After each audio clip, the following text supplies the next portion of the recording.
অমুকদের সন্তান, আমি অমুক স্কুলের ছাত্রী, বা আমি অমুক পেশার একজন মানুষ, হ্যাঁ, আমার ধর্মীয় পরিচিতি এটা, আমার সাংস্কৃতিক পরিচিতি এটা।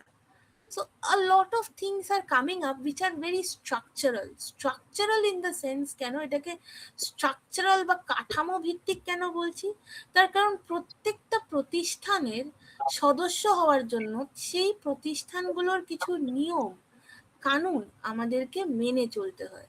Every individual has to do that. Every institution imposes a set of rules, a set of obligations, a set of duties towards an individual, and the individual follows that, sometimes very happily, sometimes not very happily. আমরা কেউ blanket টার্মসে বলতে পারবো না যে এই ইনস্টিটিউশনগুলো যে rules, যে obligations, যে পার্টিকুলার ডিউটিস ইম্পোজ করে on the individual, that is an act of injustice. Blanket টার্মসে সেটা বলা যায় না। আবার that is an act of justice, blanket টার্মসে সেটাও বলা যায় না। তার কারণ হচ্ছে এই যে সামাজিক ব্যবহার, যেটা আপনাদের টপিকের মধ্যে আছে, এই সামাজিক ব্যবহারের ভেতরে আছে কি সামাজিক ভূমিকা। আমি অমুক বাড়ির সন্তান, আমি একজন মা, আমি একজন বাবা, বা আমি একজন অভিভাবক। এই যে অভিভাবকত্বের যে পার্টিকুলার ভূমিকা, এই ভূমিকা তো মানুষ নিজেই চয়ন করে নিচ্ছে অনেকটা। তো it is a choice, parenthood is a choice, and people are happily choosing it. But if you go and try to find out what is the lived experience of parenthood, যারা মা বাবা হয়েছেন তারা কতটা সুখী আছেন। কেউ বলতে পারবে না আমি কমপ্লিটলি সুখী, কেউ বলতে পারবে না আমি কমপ্লিটলি অসুখী, সেটাও হয়তো বলবে না। So there is a kind of a mixed experience that happens. Why? Because আমার আত্মপরিচিতি, my I have all these roles, এই ভূমিকাগুলো আমার আই এর পার্ট হতে পারে, যেটা কুলি বলছেন যে আছে আমার আই, অর্থাৎ সেই আত্মপরিচিতির মধ্যে আমি এই ভূমিকাগুলোকে রেখেছি। কিন্তু যেভাবে সমাজ চাইছে, অর্থাৎ আমার সন্তান যেভাবে আমাকে অভিভাবকত্ব করতে বলছে, সেটা হয়তো আমি ঠিক সবসময় করে উঠতে নাও পারতে পারি, বা সেটা আমার পার্সোনাল ভ্যালুজ এর সাথে অ্যালাইন্ড নাও হতে পারে। So there lies the conflict between the structure and the individual. আমি অমুক পেশার অন্তর্গত, অমুক পেশার একজন মানুষ, কিন্তু আমার পেশা আমাকে যা যা করতে বলছে সেটা আমার তেমন ভাবে অ্যালাইন্ড নাও হতে পারে। আমি একজন টিচার, আমাকে বলে দেওয়া হচ্ছে from the college, from the university, যে এইভাবে স্টুডেন্টদের পরীক্ষা নিতে হবে, এতটা সময়ের মধ্যে তাদেরকে পড়াতে হবে, পড়িয়ে তাদেরকে প্রশ্নপত্র দিতে হবে, এবং তার উপর তারা যা লিখবে সেটার উপর তাকে মার্কিং করতে হবে। But my own values of teaching might not include that. It might include কেন প্রশ্নপত্র দিয়ে পরীক্ষা কেন নেব, আমি ওপেন বুক এক্সাম নিতে পারি, যে নোটটা দিয়ে দিলাম, তারা নিজেরা নিজেদের মতো উত্তর দিল, বা হয়তো আমি তাদেরকে কোনো ফিল্ড ট্রিপে নিয়ে যেতে পারি, এরকম অনেক কিছু তো থাকতে পারে। So individual ideas always come in constraint with the structural obligations. But the structural obligations and the structural roles are also a medium of fulfillment. এটা আমার fulfillment যে আমি তো টিচার হচ্ছি, সমস্ত আমাকে টিচার মনে করছে, আমিও কয়েকজন ছাত্রছাত্রীকে পড়াতে পারছি, মনে করছি কোনোভাবে যদি একজনকেও একটু অন্যভাবে ভাবানো যায় সেটাই আমার achievement.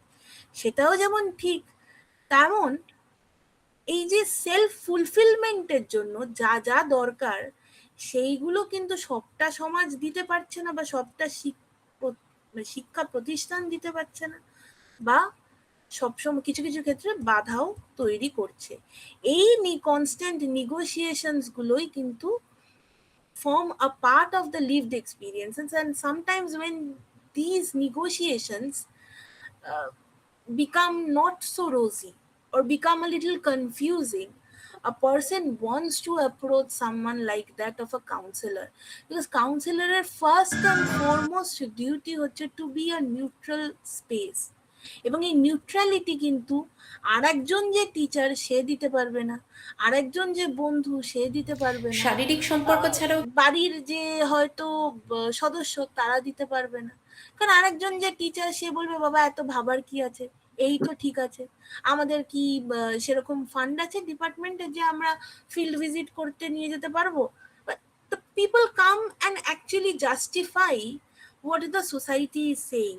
There is no space for the I to exist. There is no empathetic listening that really happens.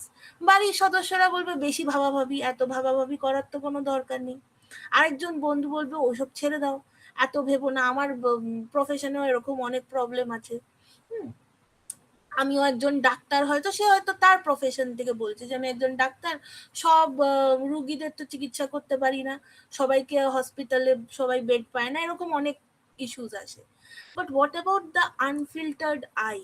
এই আনফিল্টার্ড আই এর কে এক্সপ্রেস করার জায়গা কিন্তু কাউন্সিলর দিতে পারে, because councillor should not represent the society, এবং কাউন্সিলর এর কাছে এই এক্সপ্রেশনটা হলে আই আর মি কে কিভাবে নিগোশিয়েট করতে হবে সেটা কিন্তু এক্সপ্রেশনটা যেই হয়ে যাচ্ছে ক্লায়েন্টের, তখন কিন্তু আস্তে আস্তে the councillor May actually guide the client to choose how he or she wants to negotiate the I and me. এছাড়াও আমরা দেখতে পারি আর একটা তত্ত্ব, সেটা হচ্ছে যে the conflict perspective. Obviously conflict perspective of identity stems from Marxist ideas, এবং সেটা বেসিক্যালি বলা হয়েছিল যে যারা বুর্জুয়াজি এবং যারা প্রোলেতারিয়াত, অর্থাৎ ব্যক্তিগত মালিকানা যাদের আছে এই সমাজে, জমি আছে, জায়গা আছে, চাষাবাদের জিনিসপত্র যাদের নিজেদের, তাদের এক ধরনের ক্ষমতা আছে, যাদের ব্যক্তিগত মালিকানা নেই, শ্রমিক যারা, তারা তাদের এক রকমের সামাজিক পরিচিতি, এবং দুজনের মধ্যে দ্বন্দ্ব হয়। There is a conflict between the both. দুজনের যে ইন্টারেস্ট, দুজনের চাওয়া পাওয়া একে অপরের থেকে খুব আলাদা, এবং সেটাকে স্টেম করেই অনেক রকমের দ্বন্দ্ব একে অপরের মধ্যে চলছে। আইডেন্টিটির ক্ষেত্রে বা সোশ্যাল আইডেন্টিটি বুঝতে এই কনফ্লিক্টটা আমাদের অনেক সময় অনেক যে ইনইকুয়াল যে পাওয়ার স্ট্রাকচারস গুলো আছে সেগুলোকে বুঝতে সাহায্য করে। অর্থাৎ আমরা দেখতে পাই যে একটা পিতৃতান্ত্রিক সমাজে কিন্তু ঐতিহাসিকভাবে পুরুষদের হাতে বেশি ক্ষমতা থেকেছে, এবং নারীদের ক্ষেত্রে তারা ক্ষমতা থেকে বঞ্চিত থেকেছেন।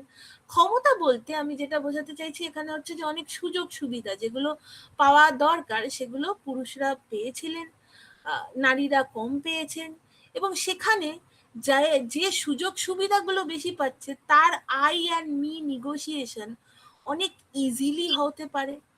যে সুযোগ সুবিধাগুলো পাচ্ছে না তার আই অ্যান্ড মি নিগোসিয়েশনের মধ্যে কিছুটা সমস্যা হতে পারে, যেটা আমরা আগে দেখেছি। আমরা যে আগেকার দিনে মেয়েদের পড়াশোনা করতে দেওয়া হতো না, তাদেরকে লেখালেখি করতে দেওয়া হতো না, এবং তার জন্য নারীরা লুকিয়ে লিখেছেন, কাউকে না জানিয়ে লিখেছেন। এবং আমরা যদি আশাপূর্ণা দেবীর ইয়েগুলো পড়ি, ট্রিলজিটা পড়ি, তাহলে দেখবো যে ওখানে উনি এমন অনেক কিছু বলছেন যে যেগুলো কিন্তু is the expression of the I of the individual, যেটা ঠিক সমাজ করতে দিচ্ছিল না।